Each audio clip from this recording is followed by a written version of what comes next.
Hey guys, tonight we start in a place where the clocks lie.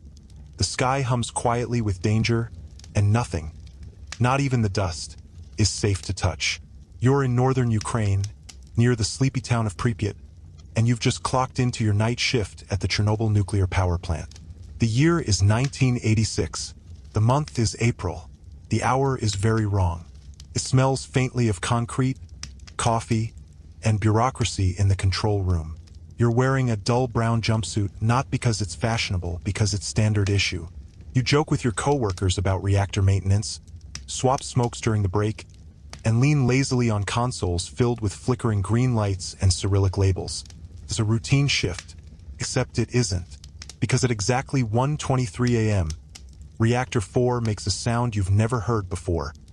A low, metallic thunk, like a steel trap snapping shut inside a cathedral. Then it happens. A jolt. The building rocks. The floor lifts. Your chair vibrates beneath you like a soapbox racer flying off a cliff. Red lights flare. Alarms scream. One of the gauges actually explodes. Not metaphorically. Glass sprays like rice at a wedding, only sharper and louder. This is no minor issue. This is not a training exercise. You are, quite unfortunately, in the middle of the most catastrophic nuclear disaster in human history, and it's only just begun. So, before you get comfortable, take a moment to like the video and subscribe, but only if you genuinely enjoy what I do here. And let me know in the comments where you're tuning in from, and what time it is there. Because honestly, the concept of time gets weird around nuclear fallout. Now, dim the lights, maybe turn on a fan for that soft background hum, and let's ease into tonight's journey together. You scramble toward the control panels. A voice on the loudspeaker is rattling something about loss of coolant. Someone else is swearing about an unauthorized test. You catch only fragments: reactor instability, power spike, emergency shutdown failure.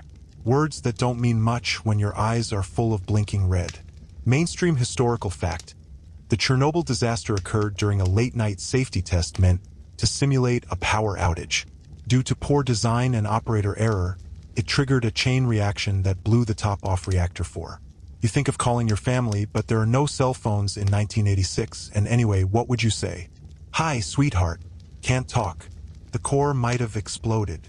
Your breath fogs in the suddenly cold air, even though the machinery around you radiates heat. You don't realize yet that the cold is internal, that your blood is beginning to understand something your brain can't process. Radiation. There's a noise you'll never forget. A hiss that comes from everywhere and nowhere, like a kettle boiling in the walls, like a snake that swallowed a bomb. Quirky tidbit. One of the first symptoms of radiation poisoning is a metallic taste in your mouth.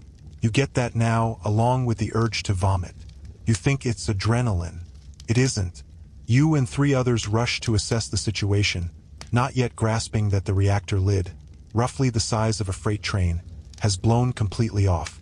You climb the stairs to the observation deck. Outside the window, the air shimmers unnaturally. You blink, rub your eyes. What you're seeing is the graphite core exposed and burning. It glows an eerie blue, no violet, like a disco ball in hell. It's beautiful, terrifying, mesmerizing. You feel heat on your cheeks. You're 500 feet away, yet your DNA is already being rewritten like a Soviet novel.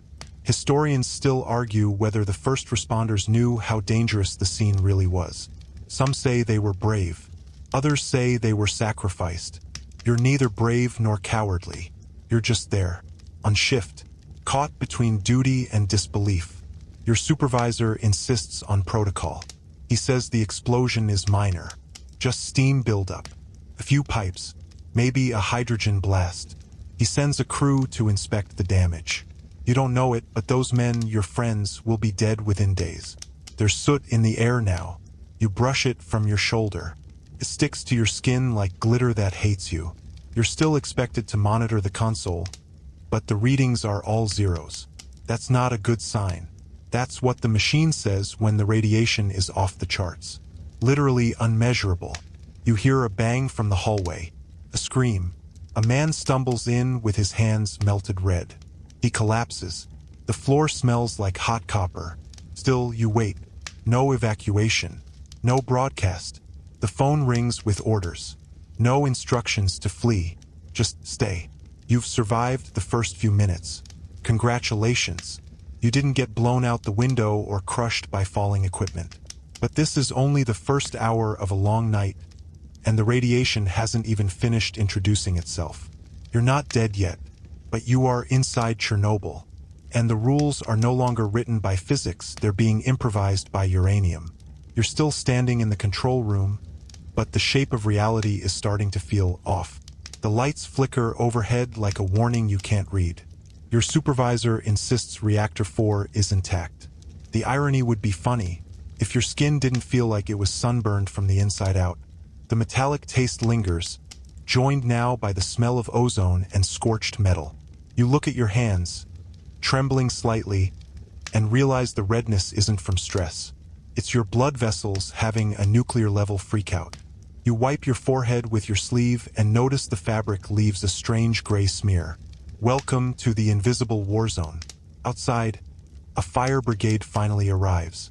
Brave men in canvas coats, none of them fully briefed. They march toward the glowing pit as if it's a house fire in the suburbs. One of them jokes about the weird color of the flames.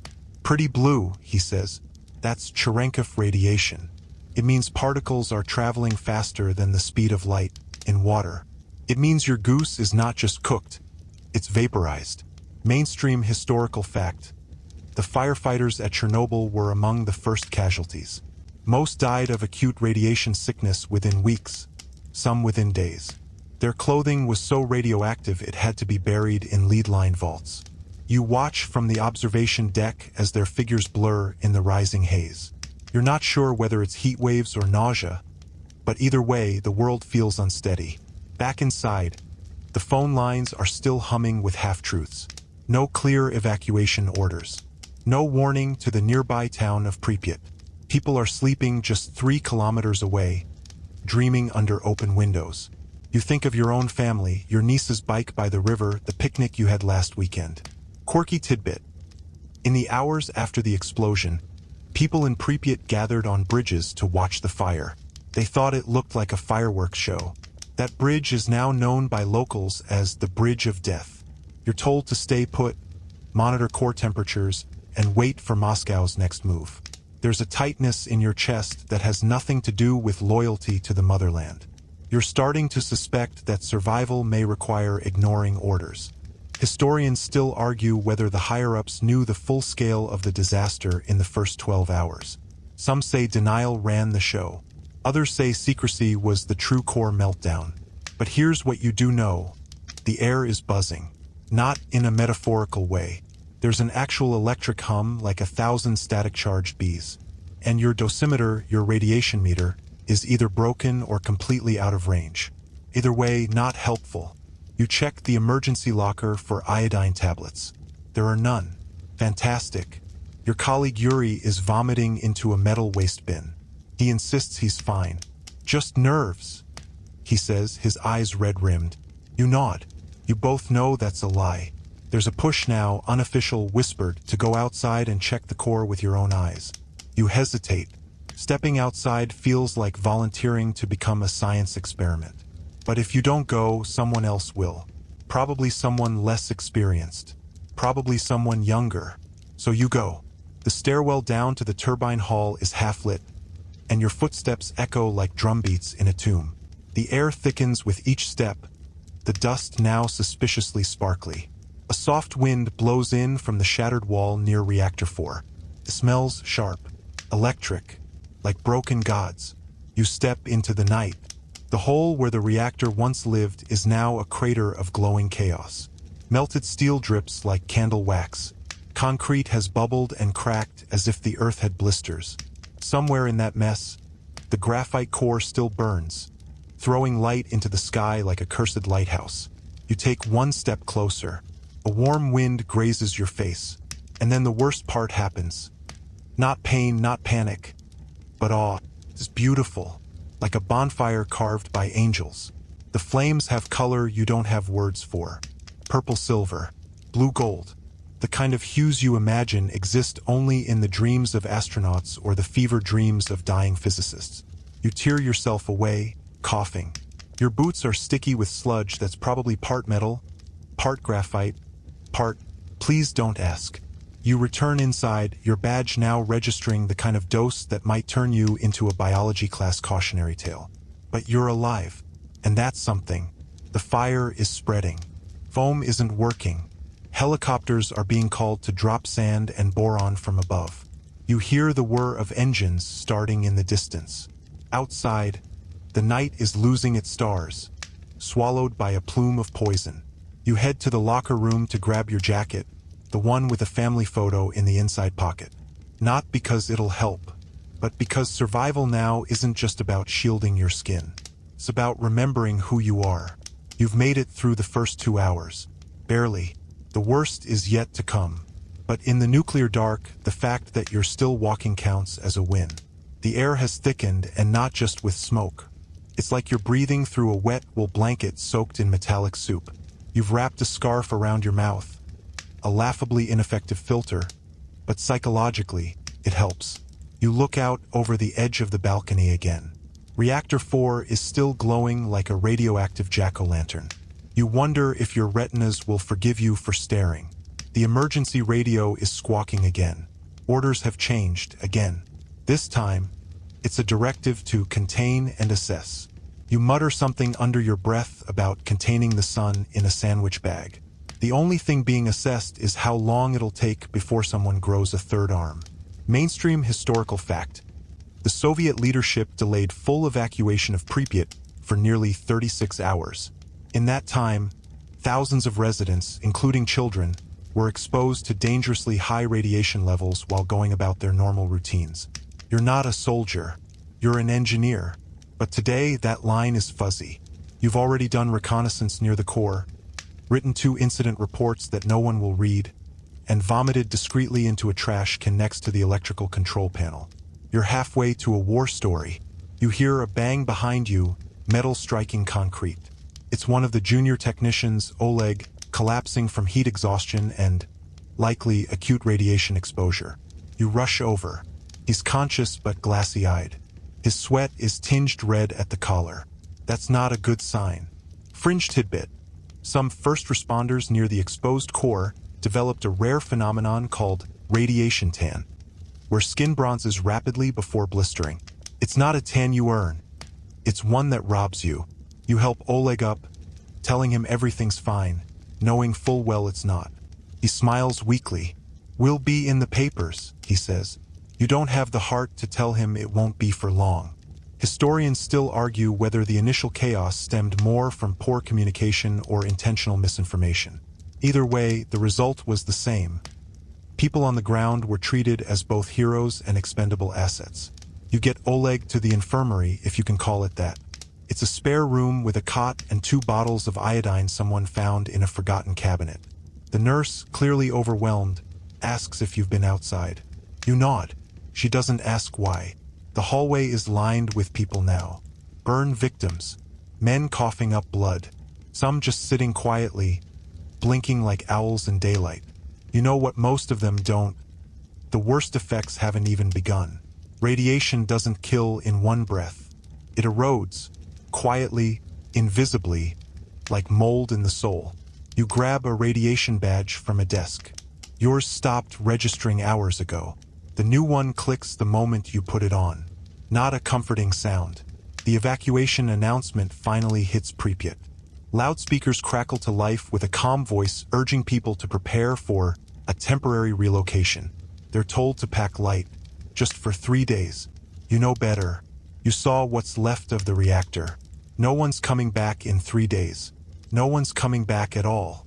You imagine the townspeople now. Mothers grabbing diapers, fathers scooping up passports and ration cards, children asking why they can't bring the cat. The buses are lining up. You can hear the rumble of their diesel engines from your window. You think about leaving, too. But your clearance, your training, your guilt, they all weigh you down like lead. You were part of the machine that made this possible. You didn't push the button, but you helped design the machine that housed it. And that's enough to keep you pacing the reactor corridor instead of slipping into the crowd. You pass by the canteen. No one's eating, but someone's left behind a loaf of black bread and a metal cup of kvass. You steal a sip. Tastes like irony. A coworker passes you in the hallway. His face already puffed from the radiation, eyes bloodshot. He gives you a thumbs up. You return the gesture. This is gallows camaraderie now. Everyone knows what's coming, but no one says it. You head upstairs. More helicopters are arriving now, flying low, dropping sandbags like sprinkles on a cursed cake. Each thud echoes through the building like a countdown. And then, silence. You find a quiet stairwell and sit for a moment. The concrete wall behind you is warm, not from heating, but from ambient radiation. You can feel it in your teeth. You close your eyes, just for a second. In your mind, you're not an engineer. You're at a lake in summer. Your niece is splashing water at you. Your brother's grilling fish on a rusty skewer. The sun is warm, but not in a dangerous way. Your shirt doesn't smell like burning metal. You're clean, alive, normal. The dream cracks when someone shakes your shoulder. Time to move again. You ask for new instructions. You're told to rejoin the radiation team. Monitor hot spots. Try not to die. You nod. It's not a plan, but it's something. You return to your post, watching the Geiger counter spike as another helicopter passes. Your notebook is filled with numbers you barely understand anymore. All you can think about is how strange it is that the end of the world smells like burning wire and hot asphalt. And you're still here. For now. You descend another staircase, though it feels more like slipping into the belly of a beast. Each step clicks softly underfoot, echoing down the empty shaft. You pass broken light fixtures, a calendar still flipped to April, and graffiti someone scrawled in chalk, Mer Juver, we are alive. You don't know whether to find that comforting or tragic. As you reach the lower level, the heat becomes surreal. It's not just physical warmth anymore. It feels like standing inside a microwave, though as you remind yourself you are standing inside a microwave, basically. The room buzzes faintly, a ghostly sound of disrupted electrons and sizzling decay. Your job now is to measure the radiation around the water tanks beneath the core. This is the infamous steam explosion risk zone. If the molten reactor core lava-like corium reaches this water, well, it's lights out for half of Europe. You're not a geologist or a physicist, but you understand the concept of a pressure bomb. Mainstream historical fact: had the corium reached the water reservoirs underneath Reactor 4, it could have triggered a massive second steam explosion, potentially rendering much of Eastern Europe uninhabitable. The USSR secretly deployed a team of miners to dig underneath and install a cooling system, a mission considered suicidal. You don't want to be here. You want to be anywhere else. But the Geiger counter wants you exactly here. It's singing now, ticking rapidly, like a morbid metronome for a funeral dirge.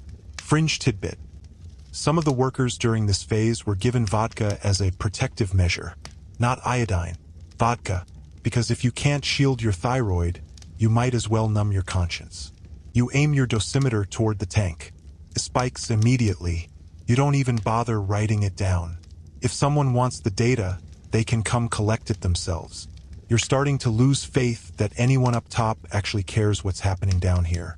Historians still argue whether the heroic mitigation efforts, like draining these tanks, were ordered too late or executed in miraculous time.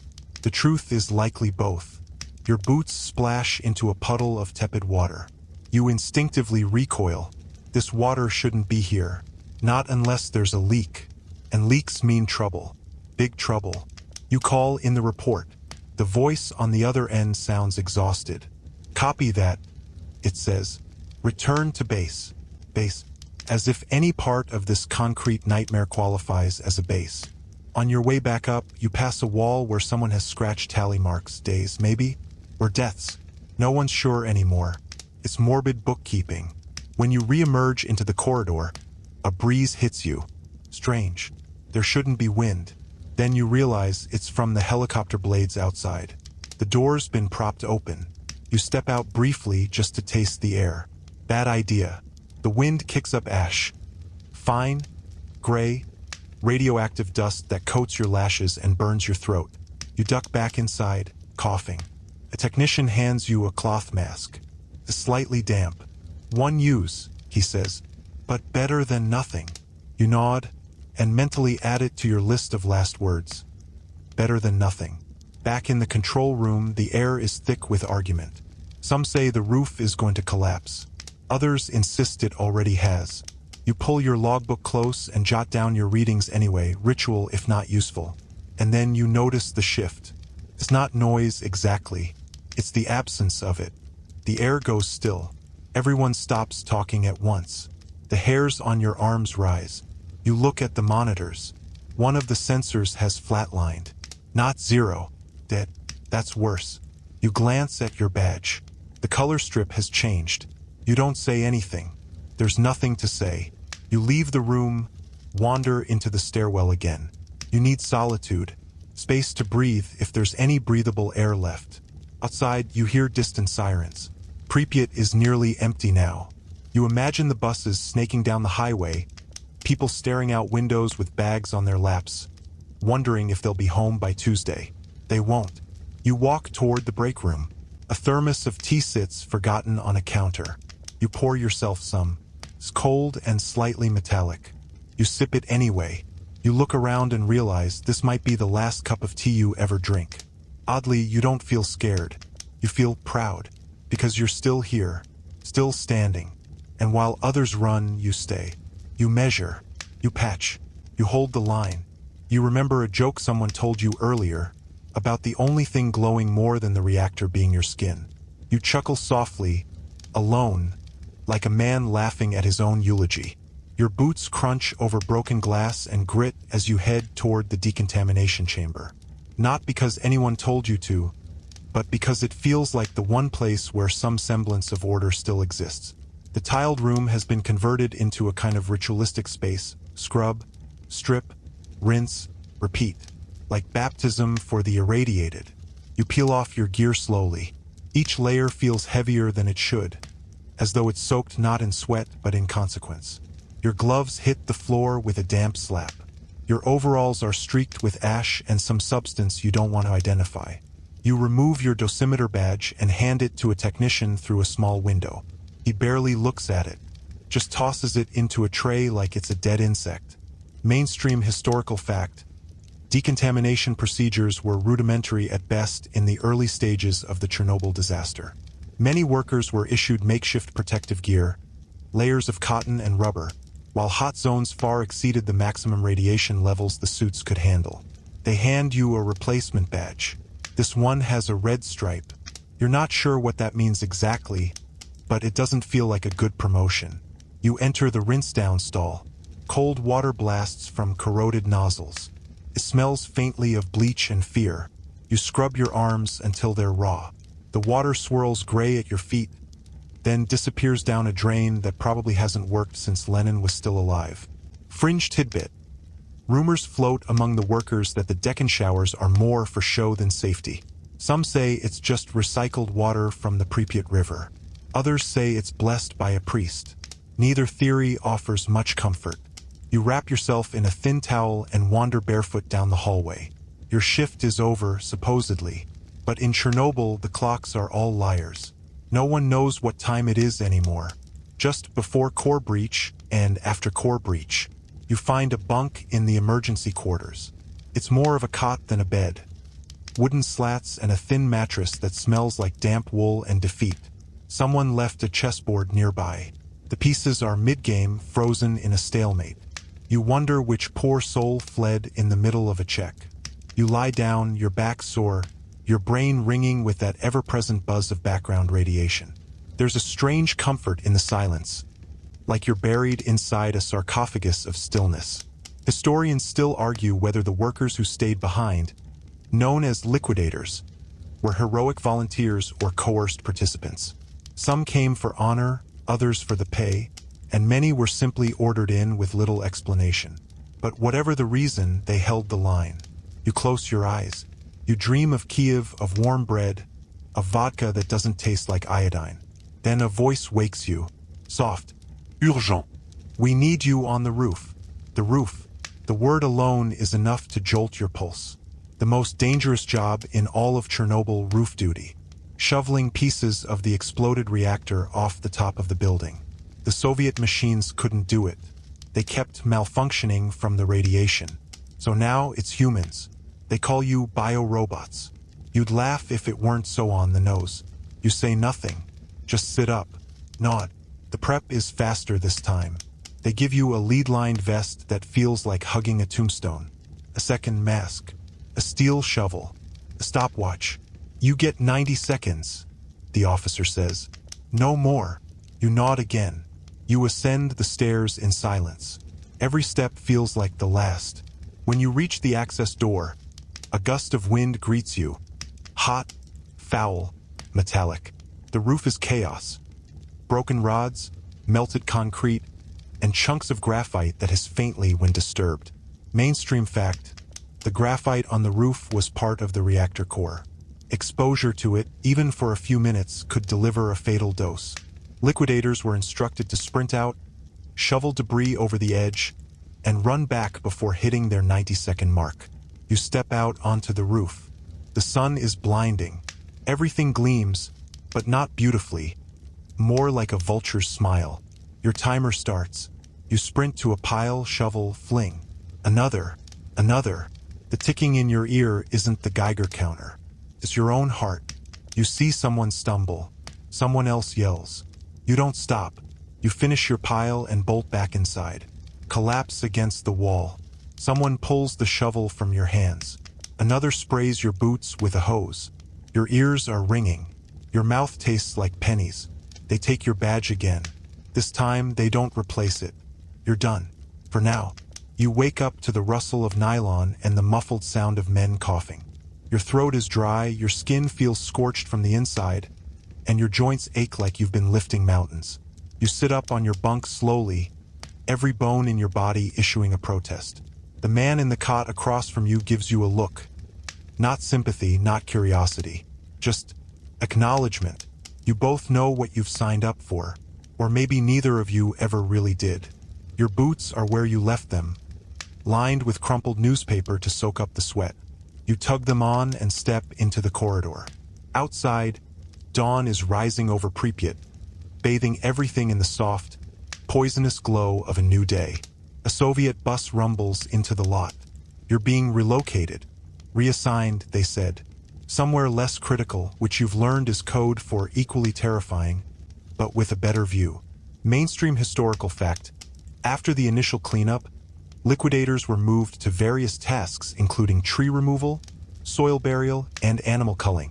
Entire forests near Chernobyl turned rust-red overnight from radiation, today known as the Red Forest. You board the bus and stare out the window as it rolls past empty playgrounds, rusting bumper cars, and rows of laundry still fluttering on abandoned balconies. It's like the world hit pause, but only on the living. Everything else decays on fast forward. You're assigned to what the clipboard calls organic clearance. Translation: removing wildlife. The area still crawls with dogs, cats, and more alarmingly, deer, boars, even wolves. All contaminated. All dangerous. Not because they'll attack you, but because you'll want to pet them. Feed them. Let them near. Fringe tidbit. Some liquidators claimed to see animals that glowed faintly at night. Others told stories of birds with feathers falling out mid-flight. One man insisted he saw a fish with 3 eyes in the Pripyat River. Nobody laughed. Your orders are simple. Patrol the exclusion zone. Shoot on sight. Bury deep. You wish they'd taught this at training. You walk with a rifle, a spade, and a Geiger counter that never quite shuts up. Everything clicks, whirs, and chirps in irregular rhythms, like some haunted music box. The trees look healthy until you step closer, then you see the boils on their bark, the swollen roots, the squirrels that don't run. You see your first dog around noon. It's thin but friendly, wags its tail, even limps toward you, like it remembers people. You freeze. Your hand trembles. Historians still argue whether the widespread animal culling was entirely necessary or a reflection of panicked policymaking. Either way, it left scars on more than the soil. You don't pull the trigger. Instead, you toss a piece of bread. Takes it gently, its eyes big and trusting. Then it trots off. You're supposed to report that. You don't. That night, you dream of your childhood dog. The one you buried under the plum tree. You wake up sweating. The next morning, you're reassigned again. They put you on a decontamination gardening team. You're handed a shovel and gloves and told to dig up the topsoil around houses, pack it into barrels, and label it for burial. Make sure it's sealed. We don't want the wind picking it up again. So you dig. Dirt that looks normal but isn't. Soil that smells fine but hums when the counter gets near. You fill barrels, stack them in pits, then cover them with sheets of plastic weighed down by rocks. One of your teammates cracks a joke. We're planting tombs. You all laugh a little too hard. Later, you find a doll in the garden. Half-buried, glass-eyed, smiling with no lips. You tuck it into your jacket. A souvenir, maybe. A reminder. Or maybe it's penance. Fringe fact. Despite cleanup, some parts of Chernobyl remain so radioactive that removing soil only worsened the contamination. Scientists today still debate whether certain zones should have just been left undisturbed. You see a group of children on bicycles. At first, you think it's another hallucination, but they're real sons and daughters of engineers, sneaking around the cordon. Kids riding between reactors and ghost buildings like it's a neighborhood game. You shout at them to leave. They giggle and vanish. Later, you find a Geiger counter taped to a kid's tricycle. Homemade science project. Soviet ingenuity. The days blur. Each one a mixture of dirt, sweat, and fear that seeps into your pores and memory alike. You stop checking your badge. You already know the answer, too high. One night, you're called back to base. No explanation. You report in, tired, sunburnt, hollow. We're rotating you out, the officer says, not looking up. Pack your things. You blink. You're free, or at least free enough to leave. You don't know what that means. You find your boots, your doll, your half-eaten ration tin. That's it. No fanfare. You walk to the outbound train. Outside the gates of Pripyat, you look back once. The Ferris wheel still stands, still unwheeled. The train pulls away with the screech of tired brakes and a low, mechanical groan, like it's reluctant to leave too. You sit near the back, crammed next to a man with a bandaged arm and a woman who won't stop coughing. Everyone on this car wears the same look: exhaustion, relief, and a kind of stunned confusion. What now? Outside, the green of the forest thickens again, replacing the gray skeletons of the red forest. The further you get, the more the Geiger counter quiets, until at last it's just the sound of train wheels and breath. But silence doesn't mean safety. You know better. You arrive at a small debriefing facility, rest area, they call it, with peeling paint and a poster of Lenin fading into obscurity. A nurse in white checks your blood pressure, notes your vitals, and hands you a slip of paper with numbers you pretend to understand. Mainstream historical fact: many liquidators were never properly informed of their radiation exposure. Some never received full medical evaluations or compensation, despite suffering lifelong effects. A man in an officer's uniform hands you a set of civilian clothes that don't fit and a form titled Certificate of Participation. It feels like a diploma from a school you barely survived. There's a pay packet too, rubles wrapped in twine, and a bus token to Kiev. And just like that, you're done. No parade, no applause. You sit on the curb for a while, watching the dust swirl in little devils across the lot. A fringe detail. Some former liquidators swore that after the incident, watches never ticked the same way again. Time, they said, was damaged. You decide to go home, even though it doesn't feel like yours anymore. The bus to Kiev rolls in around noon. You board it with a dozen other silent ghosts. Nobody speaks, just stares. The windows rattle as the vehicle hits every bump in the road. You feel everyone in your spine. Kiev greets you with noise. Horns, shouting vendors, children laughing. Life didn't stop out here. That's somehow both comforting and infuriating. You walk the streets with your certificate in your coat pocket and the strange awareness that your skin, your lungs, your bones, all of it might be humming faintly with a radiation signature you can't detect but will never forget. You reach your building. Same creaky elevator. Same broken mailbox. You slide into your apartment like a thief. Your plants are dead. Your tea is stale. You sit at the window and look out at a city that kept moving. You open the window and breathe in air that doesn't bite, that doesn't tick. Historians still argue whether the Soviet Union's response was brave, reckless, or something tragically in between. You're not a historian. You're just tired. Weeks pass. You don't talk about it. Not really. You take a job fixing boilers. Simple work. Clean. You avoid mirrors, but one night you catch your reflection. And for a moment, you think you see the doll from Pripyat behind you. Just for a second. Then it's gone. Fringe fact: there were unofficial reports of reactor dreams.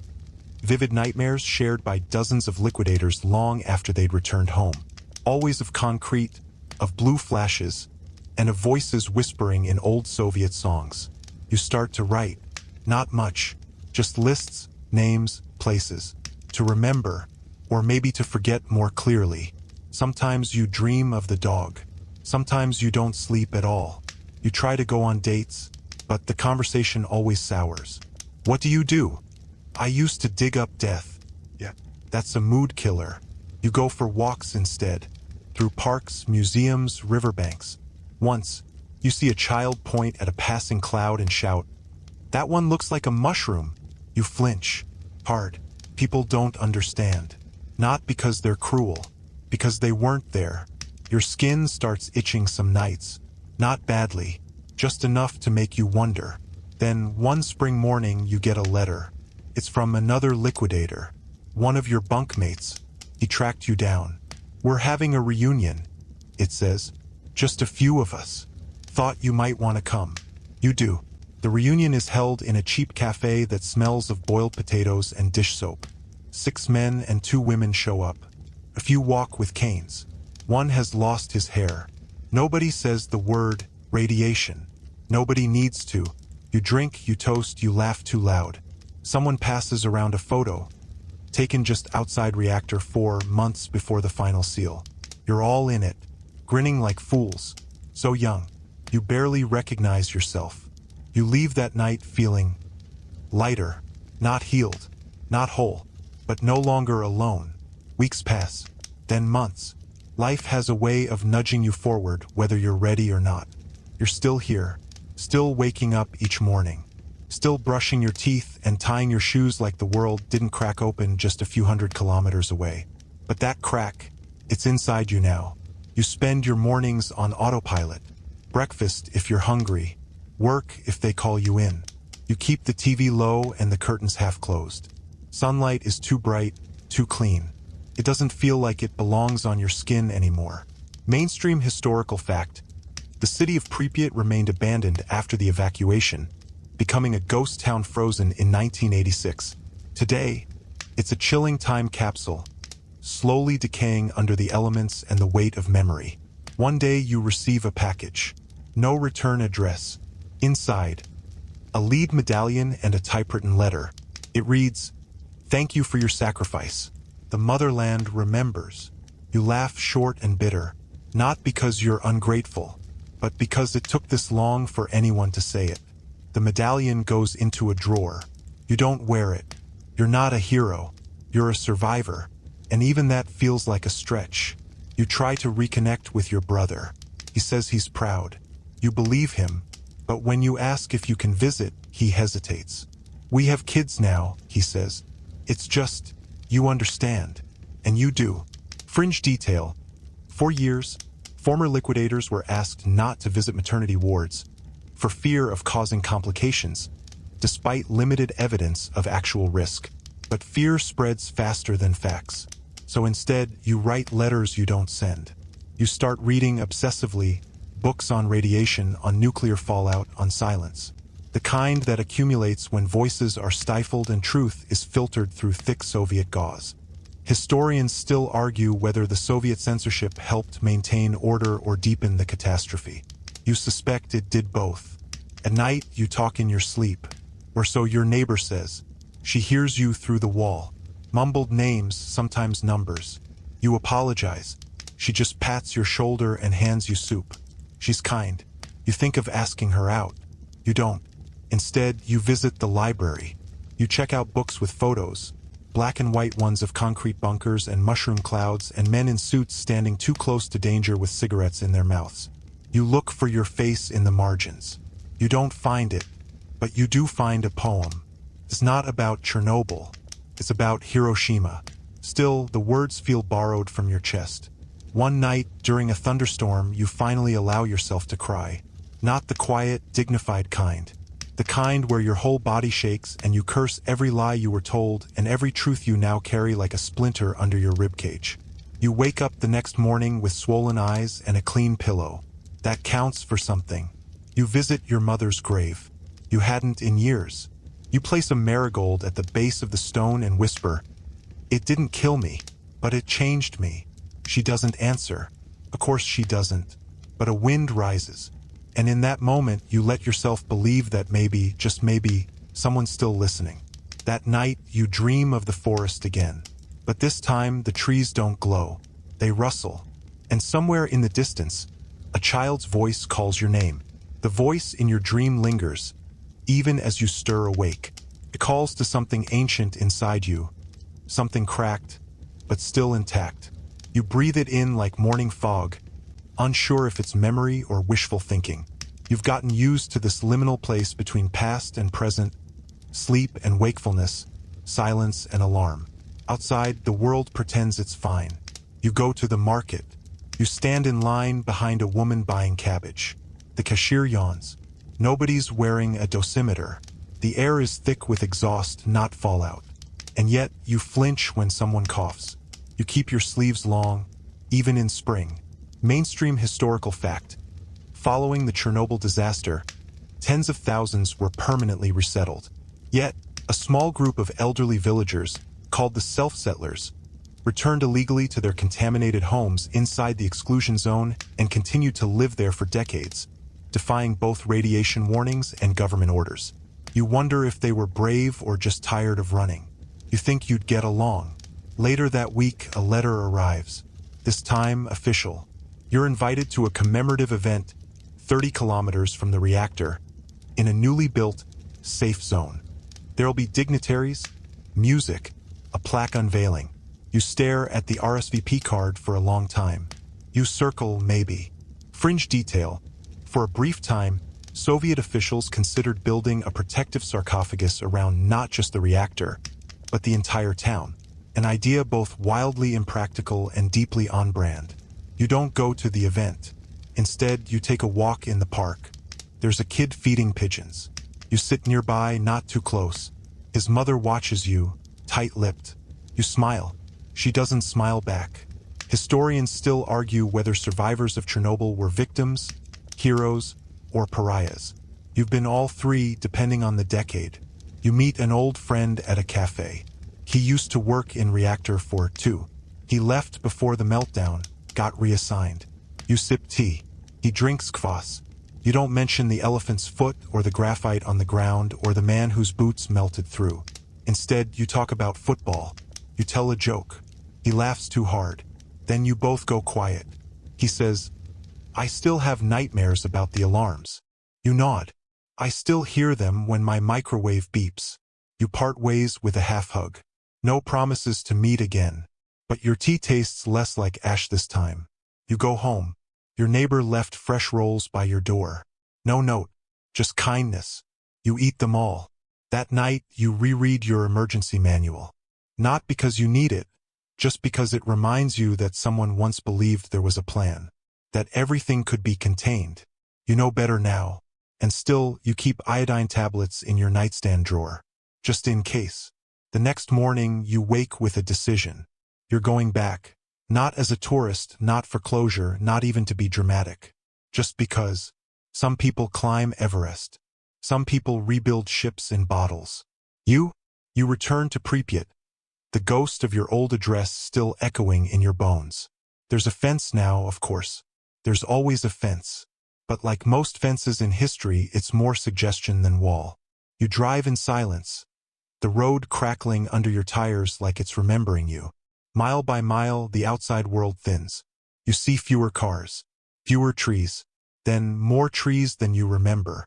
Nature didn't wait for permission. has been taking over through sidewalks into kitchens around old apartment blocks. Mainstream historical fact. After the Chernobyl exclusion zone was evacuated, flora and fauna exploded in growth.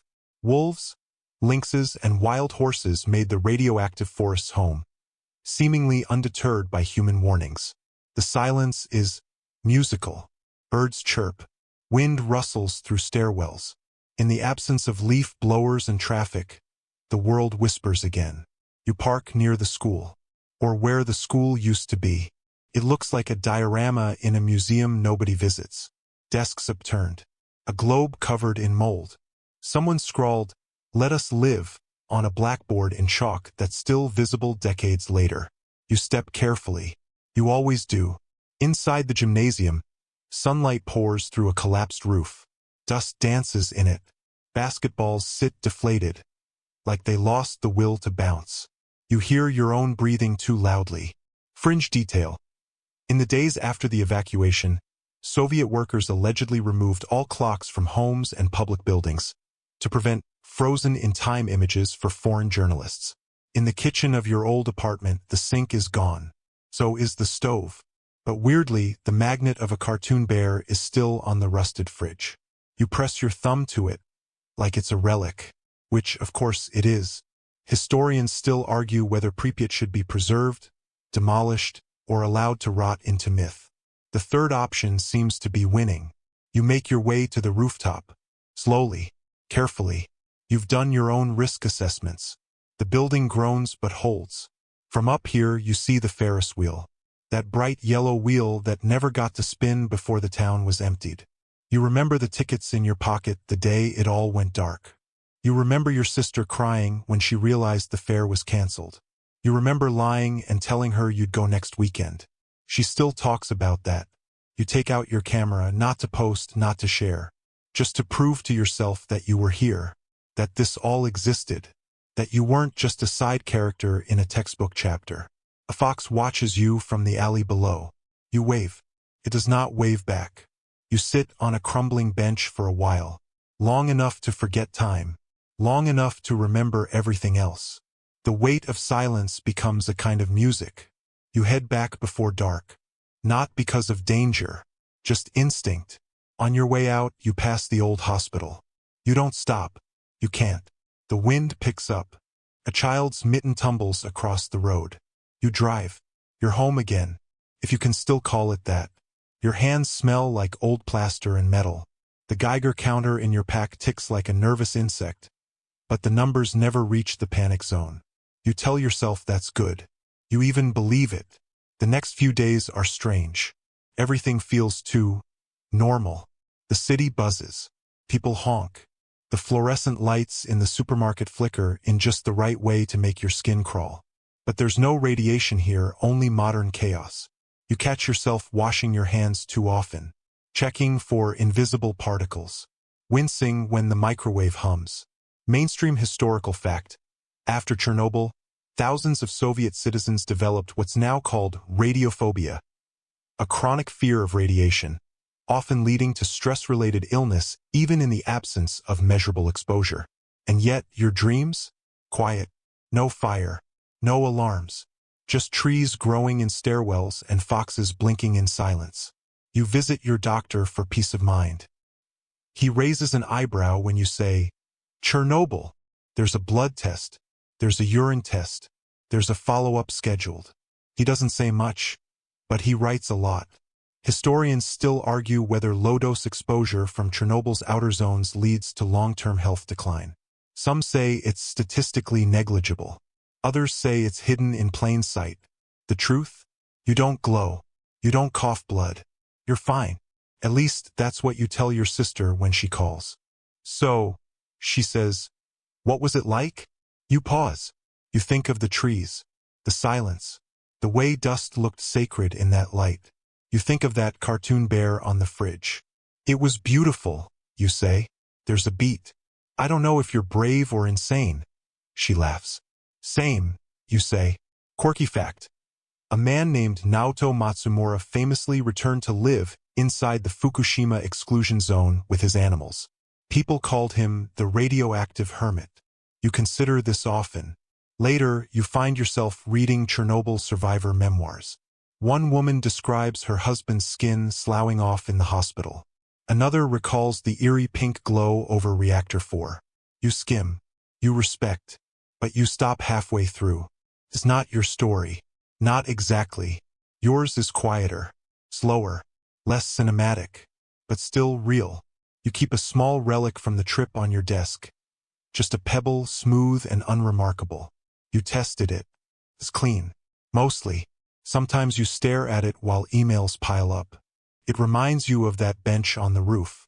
The wind. The silence. The world is loud again. But something in you is permanently hushed. You take longer showers. You unplug devices before bed. You stop microwaving things in plastic. Whether that's from wisdom or worry, you don't know. Doesn't matter. At night, you hear sirens in the distance. Not evacuation orders. Just the usual city orchestra. And yet your brain still wonders. How fast could I get out? How many iodine tablets do I have left? You breathe. You exhale. And you fall asleep thinking not of nuclear disaster, but of ghost cities and wildflowers reclaiming concrete. The weeks blur. People forget fast. But your bones remember.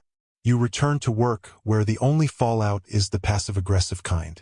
A coworker asks if it was a dark tourism thing. You smile politely and say you were just curious. Which is true. But not the whole truth. The coffee tastes the same. The emails multiply. The carpet in the break room still crunches like spilled cornflakes. Life resumes exactly as it was, except you've seen something most people haven't. Something both terrifying and weirdly peaceful. Mainstream historical fact. By the late 1990s, Pripyat and its surrounding areas had become oddly biodiverse. With human activity gone, wolves, boars, and even rare lynxes returned. A few researchers called it Europe's accidental wildlife preserve. On your lunch break, you watch a documentary. It shows deer walking through deserted playgrounds. Owls nesting in control panels. Nature doesn't care about radiation, apparently not in the way humans do. A fringe tidbit. Some scientists claim that low-level radiation may have spurred certain adaptive changes in Chernobyl's insect populations. Glow-in-the-dark bugs. Not quite, but tougher ones? Maybe. You think about this while watching traffic lights blink red. The city feels more artificial now. Its rules more fragile. Historians still argue whether the Soviet evacuation protocol saved lives, or just shifted the trauma elsewhere. Was the panic worse than the particles? Or did they both dig equally deep? At night, you find yourself narrating memories in your head like a documentary voiceover. Here, the subject finds a toothbrush sealed in foil. It's how you process. Keeps the ghosts orderly. You open the Geiger counter app on your phone. Yes, that's a thing. It clicks softly near the microwave. Not from radiation, just bad design. You close the app and laugh quietly. Some days you feel invincible, like a survivor. Other days it feels like you're walking around in someone else's skin. Someone who went somewhere forbidden and came back a little cracked. You start writing things down. Not for a book. Just to remember. You list what you saw, what you felt, what you'd pack next time. Yes, you already suspect there'll be a next time. You join a small online group. Urban explorers with a conscience. Someone posts a photo of a gas mask blooming with moss. Another shares a sketch of Reactor 4 at dawn. No one uses their real name. Everyone's polite. It's the internet equivalent of a campfire. Stories shared in darkness. You post once. Just a photo of a single broken doll on a stairwell. You title it Still Waiting. You get 30 likes and one comment. Same. That night, you dream in grayscale again. The landscape is soft, feathered with ash, and yet somehow peaceful. You walk barefoot. Your skin doesn't burn. The silence is kind. You wake up without panic. Just stillness. Breakfast tastes like something. You're not sure what. You don't talk about it much anymore. Not because you're ashamed or traumatized, although sure that too, but mostly because people just don't get it. They nod like they understand, then change the subject to weekend plans or home renovation. You don't blame them. If you hadn't felt the air thicken in your lungs or watchdogs bark at walls no longer there, you'd move on too. One day, a letter arrives in a very Soviet-looking envelope, the kind with the strange stamp and that slightly sweet, musty paper smell. Inside is a thank you certificate from some ministry with a name so long it wraps around itself. Along with it, a pin shaped like an atom and a voucher for a free medical screening at a polyclinic that no longer exists. Classic. You keep the pin. Toss the voucher. Mainstream historical fact. The USSR, and later independent Ukraine, issued awards and recognition to thousands of liquidators, those brave souls who helped contain the disaster. Some were given medals, others pensions that barely covered bus fare. You sometimes wear the pin on your coat. No one notices, but you know it's there. Your granddaughter finds it one evening. She holds it up and asks, "Is this from when you were in space?" You pause, then smile. Something like that. Because how do you explain to a child that surviving a radioactive apocalypse was mostly luck, sweat, and not drinking the tap water? Quirky tidbit. A growing community of self-styled stalkers now regularly visit the exclusion zone, not to loot, but to document, study, and sometimes even meditate in the silence. Some claim they can feel the past humming under their boots. Historians still argue whether this new era of disaster tourism trivializes the tragedy or helps preserve its memory. Whether taking selfies in front of crumbling school walls counts as remembrance or exploitation. You think about going back. Not to explore, but to mark something. Personal memorial. Maybe just planting a tree. A defiant speck of life in the zone. But then again, maybe you already did that just by surviving. You clean out a drawer and find the cheap Soviet watch you wore that day. Still broken. Still stuck at 1:23 a.m. The minute everything changed. Instead of fixing it, you frame it. Later that night, as your granddaughter dozes off beside you watching cartoons, you think about how strange time is, how it can freeze, splinter, and then stitch itself back together years later in the laugh of a child who has never tasted iodine tablets. You open your notes again. Type one more line. If you were there, you never left. Then you close the file. You decide to go back. Not officially, there are still permits and restrictions and men in uniform who frown at tourists, but people do it all the time. You know the routes. You've always known. You pack light. A camera, a water bottle, a sandwich your wife insists you bring even though you won't eat it. She doesn't understand the impulse, but she respects it. She hugs you tighter than usual and slips a scarf into your bag. Just in case it's cold in the zone, she says. It's always cold in the zone. Even in August. The bus drops you near the edge. You trudge the rest of the way. The road is cracked. The air thick with the hum of summer insects and a kind of silence that sticks to your skin. You reach the checkpoint, now manned by a young conscript who barely looks old enough to shave. He waves you through without much fuss. Probably assumes you're a professor or a retired bureaucrat. You're neither. You're a ghost retracing your own footprints. Mainstream historical fact. Chernobyl's exclusion zone spans about 2,600 square kilometers. Despite radiation, it has become an unintended wildlife sanctuary. Home to wolves, lynx, and even endangered Przewalski's horses.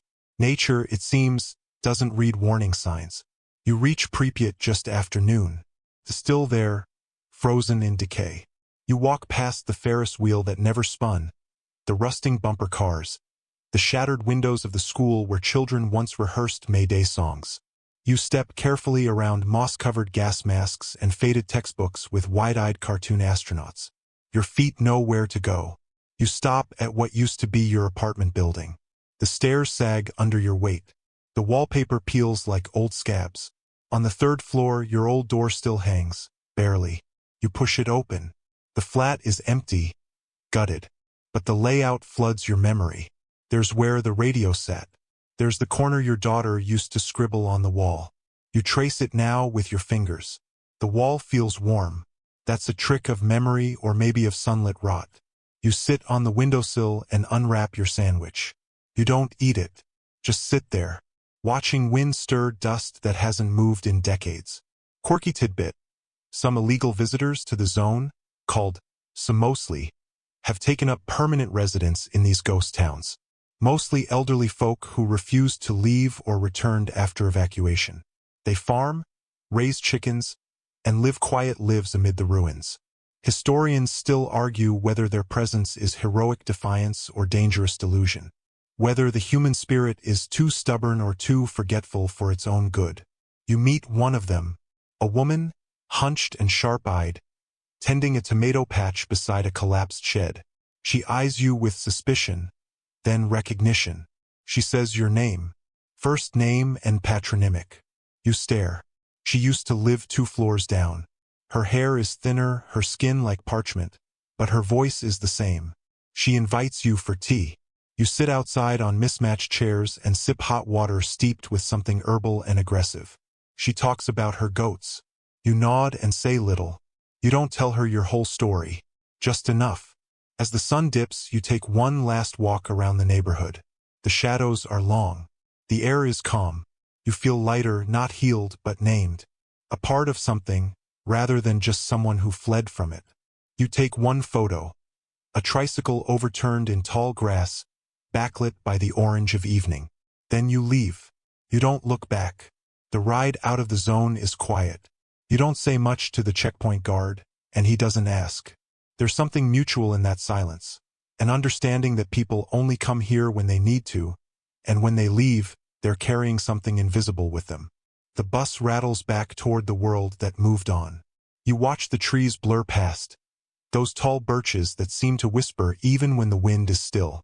You think about the woman with the tomato patch, about her goats and her stubborn smile, about the fact that somehow, impossibly, life clung on here.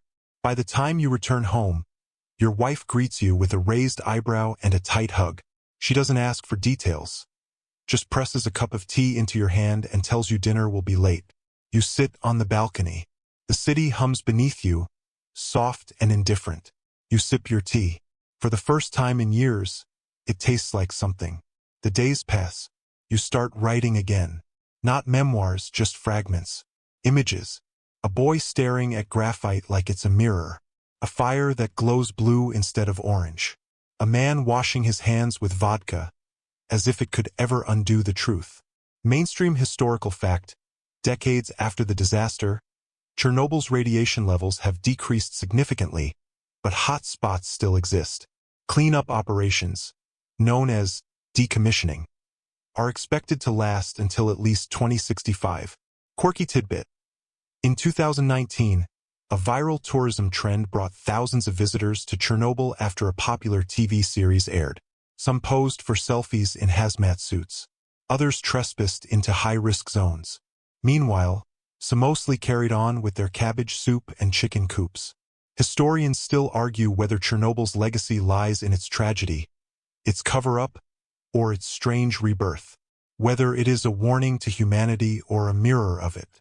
You go back one more time. Not to the town, not to the ruins. To a quiet stretch of forest just beyond the river. There's a clearing there where the moss grows thick and the silence feels forgiving. You lay a small stone under a birch tree. No names, just the act. That night, you sleep better than you have in years. Let's slow things down now. You've traveled through fire, dust, and silence. You've stood in the shoes of a survivor, someone who didn't just run from disaster, but learned how to walk through it without losing the last parts of themselves. That's not easy. Not in any age. You've felt the heat of reactors that hummed louder than warnings. You've seen how people vanished, quickly, silently, or in the slow way time forgets. And somehow, through all that, something endured. Memory, humanity, maybe even hope. So let your breath settle. Let your shoulders drop. The forest you just left isn't just a memory. It's a reminder that even in the places most marked by loss, something soft can still take root. That every crack in the pavement is another path for moss to grow. That every abandoned city can become a garden again, if we're willing to wait. Now, the lights in the zone have long gone out. The hum has faded. The alarms have gone quiet. But the wind still moves. The birch leaves still flutter. The earth still turns. And you? You are safe now. You are home. Let the quiet wrap around you like a blanket. Let the final image rest behind your eyes, green and gold and softly lit. The danger is gone. The story is done. And the world, even after everything, still waits for you in the morning. Sleep well,